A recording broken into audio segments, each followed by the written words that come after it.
1% থেকে তারা 1%-এ অবতীর্ণ করে। কিন্তু এইটা হচ্ছে একটা সংস্কার।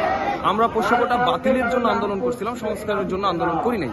যেহেতু তারা এখনো পর্যন্ত 1% কোটাকে অব্যাহত রাখছে, সেই 1% কোটাকে পুরোপুরি নির্মূল করার জন্য আজকে আমাদের এই কর্মসূচি। এবং আমরা বিশ্বাস করি রাজশাহী বিশ্ববিদ্যালয়ের প্রশাসন বা এই প্রশাসনের সাথে জড়িত যেসব কর্মকর্তারা আছেন তারা মানে মারাত্মক রকমের যৌক্তিক মানুষ, এবং তারা যৌক্তিক বলেই কিন্তু আমরা আগের প্রশাসনকে এখান থেকে উৎখাত করে তাদেরকে এই সিটে বসাইছি, রাইট? সুতরাং আমরা বিশ্বাস করি আমাদের আন্দোলন, আমাদের চাওয়া যেহেতু ন্যায্য এবং যৌক্তিক, এবং প্রশাসনও যৌক্তিকভাবে এখানে বসছে, সুতরাং এই বাকি 1% যেটা রয়েছে সেটারও যেহেতু যৌক্তিকতা নাই, খুব দ্রুতই এটা আজকের মধ্যে তারা নিষ্পত্তি করবেন এবং 1% কোটাও সমূলে উৎপাদন করবেন। কর্মসূচি কতক্ষণ পর্যন্ত চলতে পারে?